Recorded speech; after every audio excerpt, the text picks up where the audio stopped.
7 দিন পরেই রাজ্যে শুরু ভোট পর্ব। তার আগে নজর রয়েছে নিরাপত্তায়। সেক্টর 5 মেট্রো স্টেশনের কাছে সকালে নাকা চেকিং। পথ চলতি গাড়ি থামানো হচ্ছে, পরীক্ষা করে দেখা হচ্ছে ডিকি। গাড়ির নম্বর নেওয়া হচ্ছে, নথিপত্র পরীক্ষা করে দেখার কাজ চলছে। কেন্দ্রীয় বাহিনীকে সঙ্গে নিয়ে নাকা চেকিং চালাচ্ছে ইলেকট্রনিক্স কমপ্লেক্স থানা।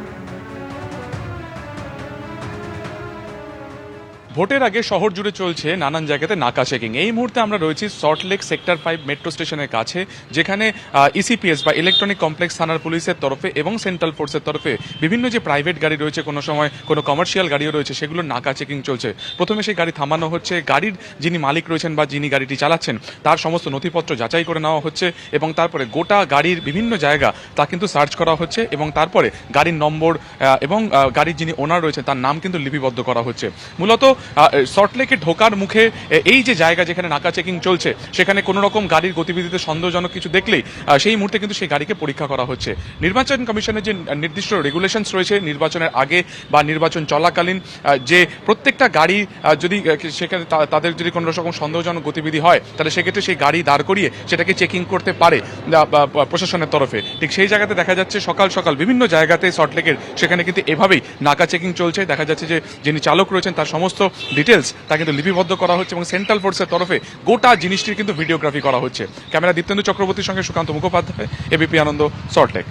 এদিকে সুপ্রিম কোর্টের নির্দেশ মেনে বকেয়া ডিএ দেওয়া হয়নি, এমনই অভিযোগ করেছেন আন্দোলনকারী রাজ্য সরকারি কর্মচারীরা। পাল্টা গতকাল সুপ্রিম কোর্টে রাজ্য সরকার দাবি করলো ডিএর জন্য বরাদ্দ করা হয়েছে মোট 6,000 কোটি টাকা, যার মধ্যে 4,700 কোটি টাকা ইতিমধ্যেই দেওয়া হয়ে গিয়েছে। ভোট পর্বের পর 6 মে সুপ্রিম কোর্টে ডিএ মামলার পরবর্তী শুনানি। বিধানসভা ভোটের ফল ঘোষণার পর হবে ডিএ মামলার শুনানি।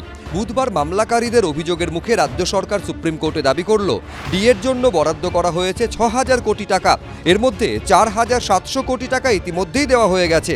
পাল্টা আন্দোলনকারী সরকারি কর্মচারীদের দাবি হিসেবে কারচুপি করা হয়েছে। এটা সত্য কথা, কর্মচারীরা কিছু টাকা পেয়েছে কিন্তু রায় অনুযায়ী পায়নি।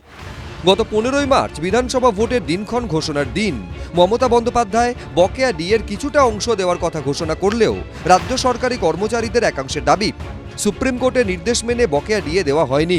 যারা টাকা পেয়েছেন তাদের অনেকেরই হিসেব মিলছে না। এখানে হিসেবের একটি ব্যাপক কারচুপি করা হয়েছে এবং আমরা আজকে সুপ্রিম কোর্টে এই ব্যাপারটাই তুলে ধরতে চেয়েছিলাম যে আদৌ 25% দেয়নি।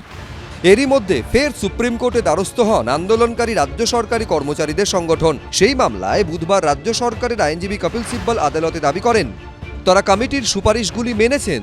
বকেয়া ডিএর জন্য 6,000 কোটি টাকা বরাদ্দ হয়েছে, তার মধ্যে 4,700 কোটির বেশি ইতিমধ্যেই দেওয়া হয়েছে। যাদের রেকর্ড রয়েছে তাদের সবাইকে ডিএ দেওয়া হয়েছে। বাকিদের সম্পর্কে তথ্য নিয়ে টাকা দিতে বলেছে কমিটি। 42,000 কোটি টাকা যেখানে খরচ হবে বলে মাত্র 6,000 কোটি টাকা খরচা করে তারা আর কিছু দেবেই না। আসল কথা, মূল কথা যে সরকার এখানে এন্ড করলো, কারণ সরকারের চারিদিক দিয়ে যেটা শুনছি দেউলিয়া হয়ে গেছে। মামলাকারীদের আইনজীবী বিকাশ রঞ্জন ভট্টাচার্য বলেন অনেক বর্তমান এবং অবসরপ্রাপ্ত কর্মচারী এখনও বর্ধিত ডিএ পাননি। যে হারে ডিএ পাওয়ার কথা সেই হারে ডিএ মেলেনি। ভারতীয় জনতা পার্টি সরকার এলে বকেয়া ডিএ দেওয়া থেকে শুরু করে 7ম পে কমিশন কার্যকর করবে আগামীর বিজেপি সরকার। বিজেপির সমস্যা হচ্ছে বিজেপি এতদিন বলতো রাজ্য সরকার ডিএ দিতে গড়িমসি করছে। সেই রাজ্য সরকার যখন ডিএ দেওয়ার সিদ্ধান্ত নিয়েছে তখন এদের ফেস সেভিংয়ের জন্য আর কোনো উপায় নেই মার্কেটে এই ধরনের অপপ্রচার করা ছাড়া। আগামী 6 তারিখ মে মাসে শুনানি হবে, তখন দুধ কা দুধ পানি কা পানি হবে। 4 মে বিধানসভা ভোটের রেজাল্ট বেরোবে। 6 মে ডিএ মামলার পরবর্তী শুনানি।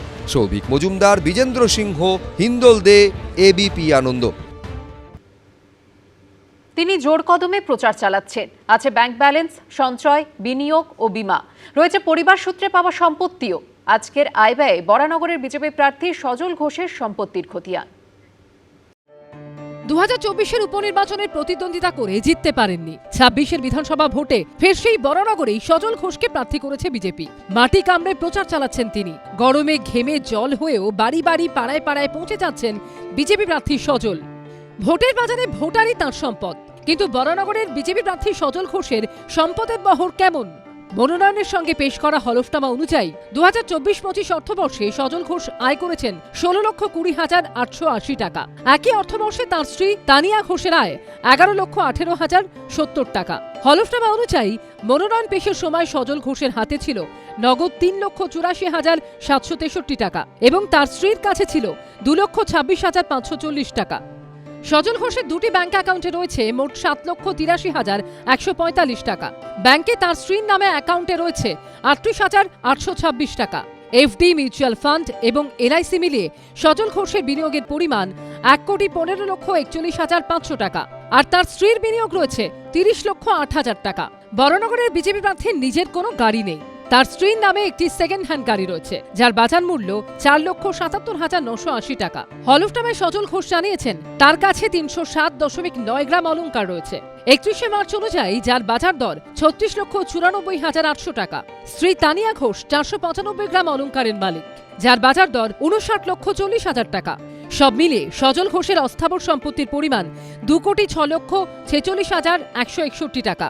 তার স্ত্রীর কাছে অস্থাবর সম্পত্তি রয়েছে 1,54,11,017 টাকার। অস্থাবর সম্পত্তির পাশাপাশি স্থাবর সম্পত্তিরও হিসেব দিয়েছেন বরানগরের বিজেপি প্রার্থী সজল ঘোষ। পরিবার সূত্রে হাওড়ায় একটি সম্পত্তির 1/3 পেয়েছেন তিনি, যার বাজার দর 1,83,33,334 টাকা। হলফনামায় বরানগরের বিজেপি প্রার্থী জানিয়েছেন তার বিরুদ্ধে একাধিক ফৌজদারি মামলা রয়েছে, তবে কোনো মামলায় তিনি এখনও দোষী সাব্যস্ত হননি। এবিপি আনন্দ। ভোটারদের হুমকি দিয়ে এবার জেলে গেলেন বিধাননগরের প্রাক্তন তৃণমূল কাউন্সিলর। বিধাননগরের তৃণমূল প্রার্থীর প্রচার সভা থেকে তাঁকে বলতে শোনা যায়, আপনি কাকে ভোট দিচ্ছেন সব জানতে পারবো, পরে বলো না কিন্তু ভুল হয়েছে। তৃণমূল নেতার হুমকির ভিডিও ভাইরাল হতেই গ্রেফতার করা হয় তাঁকে। আধার কার্ড আর ভোটার কার্ড লিঙ্ক আছে, আপনি কাকে ভোট দিচ্ছেন সব জানতে পারবেন, একটু খেয়াল রাখবেন। বিধাননগরের তৃণমূল কংগ্রেস প্রার্থী সুজিত বসুর সমর্থনে প্রচার সভা, আর সেই মঞ্চ থেকে এভাবেই ভোটারদের হুমকি দিয়ে গ্রেফতার হলেন বিধাননগরের প্রাক্তন তৃণমূল কাউন্সিলর নির্মল দত্ত। 6 এপ্রিল হুমকি দেন তিনি, আপনি কাকে ভোট দিচ্ছেন সব জানতে পারবেন, একটু খেয়াল রাখবেন। অ্যাপ আছে, অ্যাপে দেখে নেবো কার কি আছে না আছে, পরে বলো না কিন্তু কেন ভুল হয়েছে। 9 দিনের মাথায় বুধবার বিধাননগর দক্ষিণ থানায় তলব করে জিজ্ঞাসাবাদের পর গ্রেফতার করা হয় প্রাক্তন তৃণমূল কাউন্সিলরকে। 24 তারিখ পর্যন্ত তাকে জেল হেফাজতে পাঠিয়েছে বিধাননগর আদালত। হুমকি দিয়েছেন দিলীপ ঘোষ, হুমকি দিয়েছে শুভেন্দু অধিকারী, হুমকি দিয়েছে সুকান্ত মজুমদার। কোন অ্যাকশন নিয়েছে নির্বাচন কমিশন? নন্দীগ্রামে আক্রমণ করা হয়েছে তৃণমূল কর্মীকে, কলকাতার বুকে আক্রান্ত হয়েছে তৃণমূল কর্মী। হুমকি দেবে বিজেপি, নির্বাচন কমিশন চোখ বুজে অন্ধ ধৃতরাষ্ট্র হয়ে বসে থাকবে, আর তৃণমূল কংগ্রেসের কর্মীদের হুমকি দেওয়ার নাম করে গ্রেপ্তার করা হবে। বলার পরেই গ্রেপ্তার হওয়া উচিত এবং হয়তো হয়েছেন, কিন্তু কথা হচ্ছে কার অনুপ্রেরণা এইসব কথাবার্তা বলছেন, মাথাটাকে তাকে খুঁজে বার করতে হবে, তাকে জেলের পেছনে রাখতে হবে। এত কিছুর পরেও এই হিম্মত হয় কী করে? ভারতীয় সংবিধান কিংবা ভারতবর্ষের যে আইন, তার বিরুদ্ধে যুদ্ধ ঘোষণার হিম্মত আসছে কোথা থেকে? এর আগে জেলায় জেলায় একই সুরে হুমকি হুঁশিয়ারির অভিযোগ উঠেছে বিভিন্ন তৃণমূল নেতার বিরুদ্ধে। দক্ষিণ 24 পরগনার মগরাহাটে তৃণমূলের যুব সভাপতি ইমরান হাসান মোল্লার ভোটারদের হুমকি দেওয়ার ভিডিও ভাইরাল হয়।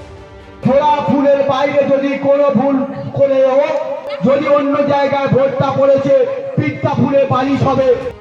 বহরমপুরের তৃণমূল প্রার্থীর প্রচারে প্রায় একই সুরে হুমকি দিতে শোনা যায় তৃণমূল নেতা রাজু মণ্ডলকে। পদ্ম ফুলেও ভোট দেওয়া যাবে না, পরিষ্কারভাবে বলে দিচ্ছি, খাতা এন্ট্রি করা থাকবে, কোন বাড়ির কে ভোট দিচ্ছে আমরা সব পুরো মোটামুটি আমাদের ক্যামেরা থাকবে। এবার দক্ষিণ 24 পরগনা জীবনতলায় তৃণমূলের পঞ্চায়েত প্রধানকে ভোট গণনার পর স্টিম রোলার চালানোর হুঁশিয়ারি দিতে দেখা যায়।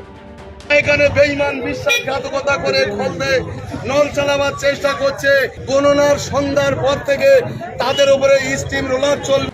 23 ও 29 এপ্রিল 2 দফায় বিধানসভা ভোট। পার্থপ্রতিম ঘোষ, হিন্দল দে ও ঝিলাম করঞ্জয়ের রিপোর্ট, এবিপি আনন্দ। এবিপি আনন্দ, এগিয়ে থাকে, এগিয়ে রাখে।